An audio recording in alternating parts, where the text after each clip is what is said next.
Hello everybody and welcome back to Red Eagle Politics. Make sure you guys like this video down below and subscribe to the channel if you are new. So it's currently September, it's the beginning of the month, and we're roughly 2 months away from Election Day. We have 65 days to go before we get our results in the 2024 presidential election between Donald Trump and Kamala Harris. And it's imperative that we do our election prediction today after the DNC. We had the DNC. We had a lot of things happen over the past month, and Kamala Harris seems to be running out of steam. And you could look at the polling data here. Kamala Harris, after the DNC, did not really receive a bump. She has plateaued in the polling, and we've been speculating that a lot of her gains in the polling are her getting undecided voters that Biden didn't have, and her galvanizing some of the left-leaning RFK Jr. people before RFK Jr. dropped out, but also it's August. August, typically you will see some sort of a response bias in favor of the Democrats. We've seen it every election cycle, presidential or midterm, going back decades with the exception of 2008. And honestly, I think part of that was the Lehman Brothers bankruptcy being that false surprise that helped Obama quite a bit. He would have won anyways, but that's beside the point. But you look at this, Kamala Harris is currently leading Donald Trump by 1.8% in the popular vote. I don't know if that's exactly going to hold.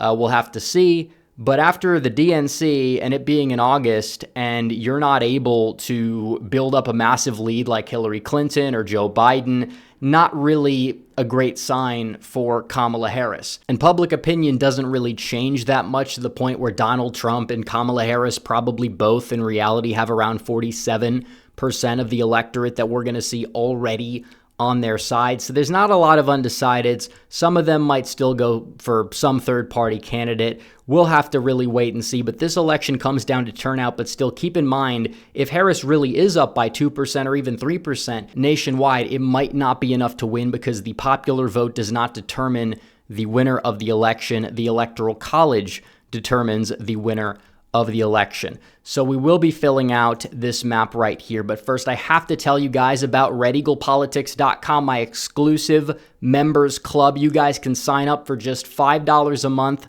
That is 16 cents a day. You get exclusive videos and you get my articles within the newsletter. And we also finally, for the first time in 2 years, we have brought back the merch store. We have all these epic and great designs. We've got the Trump bullet design. We have the Trump mugshot design. Got the Revenge Tour design as well. We have all the old merch. If you guys missed out on buying some of the merch last go around, you can do so now. But shop.redeaglepolitics.com, we're running a special. If you buy one, you get 20% off. That goes for all tees, all tanks, and all mugs. And it's all made right here in the USA. And you get to support the channel. Free shipping on orders over $75 as well. So without further ado, let's fill out this map. We're going to be starting off with the safe red states, the states that are going to be going for Donald Trump by 10 percentage points or more. And we have Utah, Idaho, Wyoming, Montana, North Dakota, South Dakota, and we have 4 out of the 5 electoral votes in Nebraska, the state of Kansas, Oklahoma, Arkansas, Louisiana, Mississippi, Alabama, South Carolina, Tennessee, Kentucky, West Virginia, Missouri, Indiana. We're going to add Ohio, which was likely Republican last time, as well as the state of Iowa, as those states are getting redder because of favorable demographics and trends to Donald Trump. We have Maine's 2nd district as well, the state of Alaska, and also a big prize for Donald Trump that was not in this column last time, the state of Florida, where Republicans have gained 1.2 million registrations on net since the 2020 election, when Donald Trump already expanded his margin of victory in the state of Florida. Donald Trump, I think he does win it by 10 points or more, his home state of Florida. And on the Democrat side in the safe column, we have Kamala Harris's home state of California. No surprise there. We have the state of Oregon, the state of Washington, the state of Illinois, the state of Colorado, which again, it's interesting because it's been moving left off a cliff, but there's a lot of migrant chaos going on there. So we'll see how that impacts it. We have the state of Hawaii.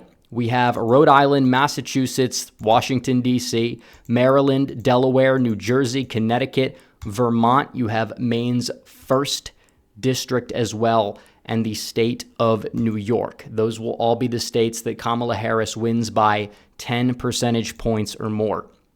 So we're going to be moving on to the likely Republican states, the states that are going to be voting for Donald Trump between 5 and 10 percentage points. And we just have the state of Texas. That is the only one. It is titanium likely Republican this cycle. And we talk about the state of Texas. The Hispanics in the state have moved significantly to the right, particularly the Tejanos in southern Texas, but also in the metro areas as well. I think they're going to move right more than any college-educated white voters are going to move left. And I think that Donald Trump is going to end up taking the state by more than he won it by in the 2020 election. So we will move on to the likely Democrat states here. I will start off with the state of Virginia, and I know polls have it close, and I might update this to lean if we get more polling that shows this race is within 5, because I did see a couple polls. I think Trump is going to win it by like 5 to 6. I think you're going to see a bounce. Glenn Youngkin is popular. Is he enough to really, carry Donald Trump to victory in the state? Not necessarily, but there is evidence that the state is turning a corner, and the Virginia Republican Party is strengthening itself compared to what it was 4 years ago. So I think Virginia will be in that column. Also New Mexico. I think Kamala Harris, I think she's going to falter a little bit with Hispanics, and a lot of the polling is showing that. By how much is the real question, but I do believe it's going to be within 10. It's possible it could even be closer to 5. It just depends on her ability to gain with college-educated whites, which Biden kind of was at a relative peak with anyways. And it's going to be interesting to see if you see like older millennials move right. There's a lot we don't know, but New Mexico, it's going to be tough for Republicans to win the state of New Mexico as things stand right now. I think it's going to be a Harris victory between 5 and 10 percentage points. And the last state that's going to be going in the likely Democrat column is the state of Minnesota. I think that Kamala Harris is going to be winning it by around 5 to 6, no more, no less.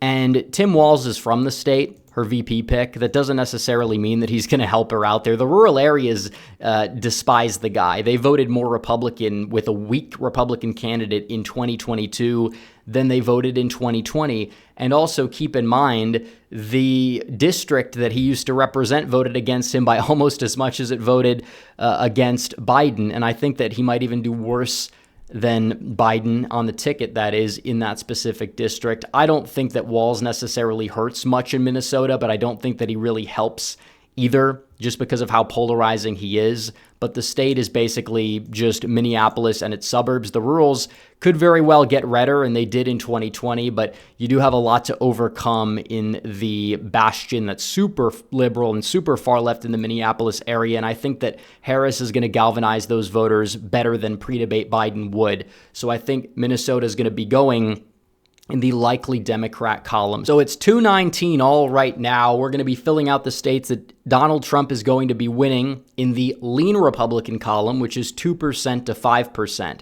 And the first state on here is North Carolina. We polled North Carolina, our own pollster did, and we saw a Donald Trump win of about 4 percentage points. He's already hitting 50. I don't know if he's going to take it by 4. Do I think that he's going to take it? Yes. Polling in a lot of these swing states that we see, it's neck and neck. But again, a lot of the pollsters that we see are like morning consults, and they've had this horrendous track record, especially in the month of August, but still Trump is ahead in the polls. But our poll, he's up by 4. And he took the state by 1.3% in a pretty bad year overall for Donald Trump and for Republicans. And I do believe you're going to see these trends in the eastern part of the state continue. Some of the western part of the state is probably going to get a little bit bluer just because of the fact that Asheville is growing. But I think you'll see a little bit of a reversion in a lot of the exurbs of Charlotte, where there is a heavy white working class population, and Ted Budd did better than Donald Trump in that region. And I think that overall, there's not a ridiculous amount of room for growth in the Research Triangle. It's been growing, but interstate migration has kind of been down since the 2020 election as well.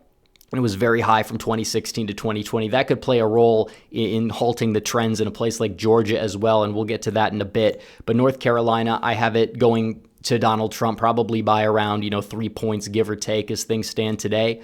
Also in this column, the state of Wisconsin. Some people say this is bold, and the polls in Wisconsin currently have Harris up by 1, and that's true.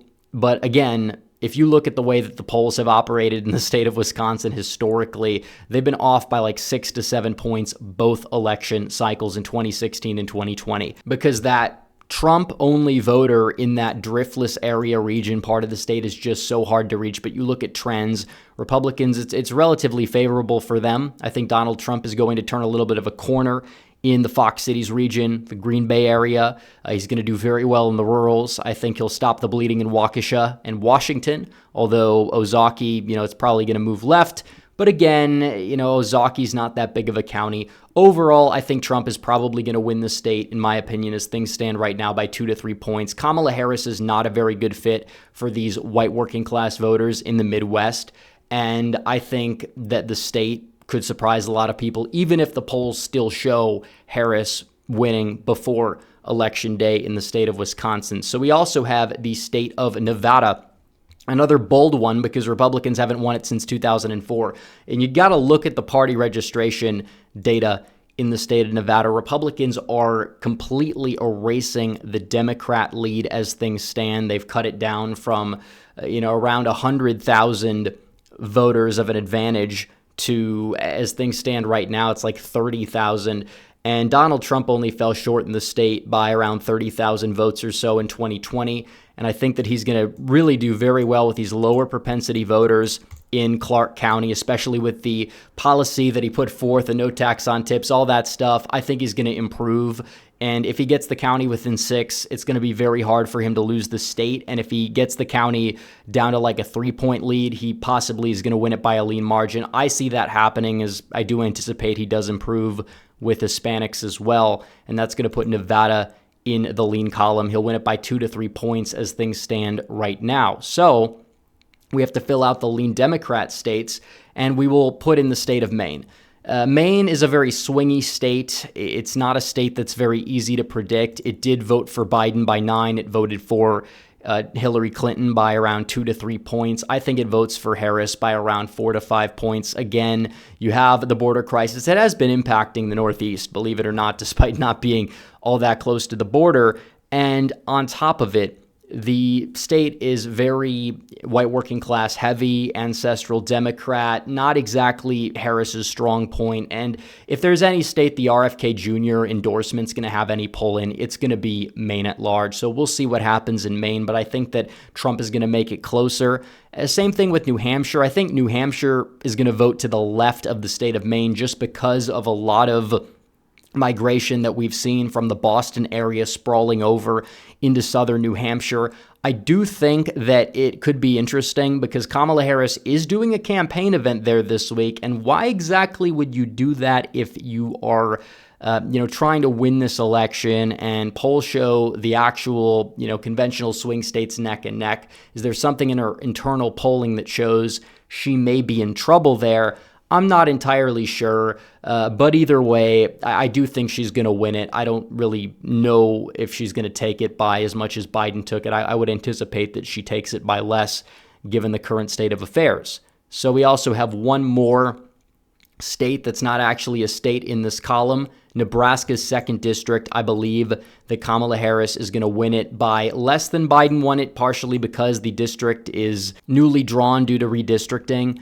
But again, it's very suburban. It has been trending left. Even if Donald Trump is able to go out there, get it within 5, which he might, and I think he would, it's not going to be enough in that district, which is kind of sad that it is that way, because Donald Trump wouldn't even need a Rust Belt state technically if he got Nebraska 2nd and then Nevada, Arizona, Georgia. But that's beside the point.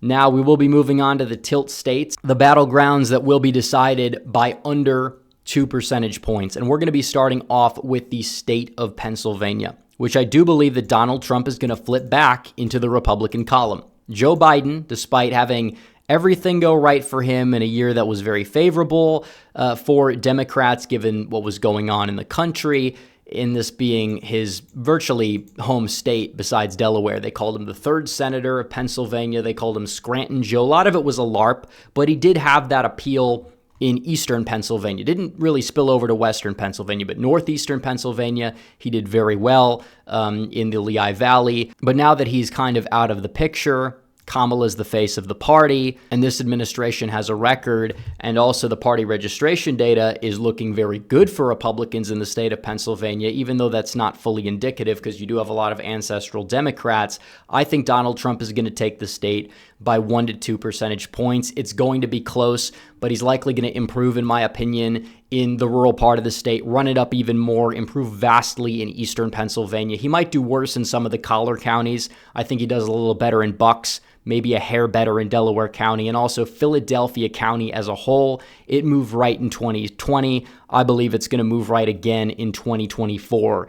And the party registration data does back that up in Philadelphia City proper, which is huge. And I think he could very well crack 20. And if he does, it's going to be very difficult for Kamala Harris to win the state of Pennsylvania. Also, mail-in ballot requests are down across the board from what we've seen in the state of Pennsylvania, as well as the state of Georgia, which we will be talking about. And that definitely helps out Republicans because it shows that there is not actually that much enthusiasm for that. And it is true that Democrats very well could be voting on Election Day, but either way, having less vote-by-mail requests means that you're not going to have like this inflated electorate on the Democrat side. They're going to actually have to get their ground game out and use other resources that way because COVID's over. And I think Georgia's going to flip back Republican. I was questioning, do I put it in the Republican column? Maybe I would leave it as a toss-up because I kind of want to wait for some early voting data in North Carolina to kind of gauge black turnout because that's what it's going to come down to in the state of Georgia. But I honestly believe that given that fact and given the fact that Brian Kemp has signed election integrity legislation into law, he's giving Trump the operation there, him and Trump kind of have made up, that's going to boost him. I'm not saying Trump couldn't win the state without it, but I do believe that Georgia is going to go in the Republican column narrowly. Donald Trump, in terms of the rural areas, he's going to run it up. He probably will make some inroads among black voters, especially black men, maybe not so much with black women. But again, in Fulton County, DeKalb County, margins definitely matter in those places across the board, and them dipping just a hair would be enough to put Georgia back in the Republican column, at least this cycle. And also you have a lot fewer people moving to Georgia under this administration than you saw under the last administration because home prices are up. The economy is not doing as well as they like to believe it's doing. So a lot of factors are at play regarding the state of Georgia. So up next, we have the state of Michigan. I actually believe that Kamala Harris is the narrow favorite in Michigan. Now, there's a lot of enthusiasm for Donald Trump. I saw it with my own eyes in these rural areas, these exurban areas, Trump sign after Trump sign after Trump sign. And I know that yard sign analysis is not a valid way to analyze an election, but it is true that it shows, if you're driving to go anywhere, the energy is there. And it's election season. It's not like you're not paying attention at that point. And that's not the reason why I think it's going to get closer. Obviously, I think that among these white working class voters in the Rust Belt, Donald Trump is going to improve with them. By how much is the real question. I'm not entirely sure. I think that he's going to improve a little bit in Macomb County. The question is, can Oakland County turn a corner because of the auto industry? Similar thing with Wayne County, and also you have the whole discussion about the Muslim vote. Kamala might do a little bit better than Biden, but I still believe that they're going to move right, and turnout is going to dip, and a lot will potentially still decide to go third party because she really hasn't done a lot to reach out to them for one reason or another. But I still think she's probably favored because that is a lot of ground to make up in the state of Michigan. But I think it's going to be razor thin. I think Trump can win the state. I think he should contest it. But of those big 7 swing states we've been talking about, Michigan is probably going to be the bluest. If Donald Trump wins Michigan, he's won the election. It's pretty much over. Then we go to the state of Arizona, the final state on the map. And Donald Trump is going to, in my opinion, win the state of Arizona by 1 to 2 percentage points. You're going to see that there. You have all these trends, demographically speaking, among these less educated voters that don't exactly turn out in the midterm. The midterm electorate in Arizona and Nevada, by the way, was 6% more college educated than the 2020 election. And Republicans still improved, by the way, in those states.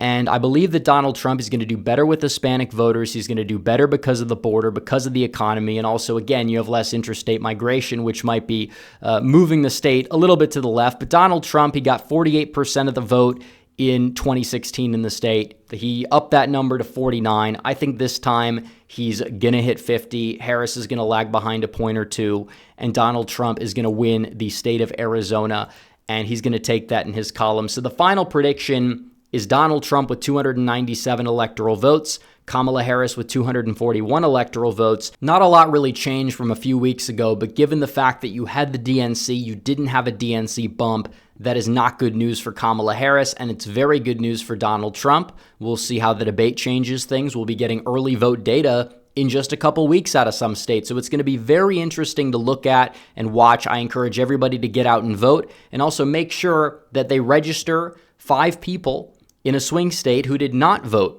in the 2020 election for Donald Trump, but would this time, and get them out to vote. We really have a lot of untapped potential on our hands. We don't have any excuses. Let's go do this. Let's get this thing won. So anyways, guys, thanks for watching this video. Like this video down below, comment down below, subscribe to the channel, hit the bell for notifications so you never miss another video. Follow me on social media. The links are all in the description down below, and I will see you guys in the next one. Red Eagle, out.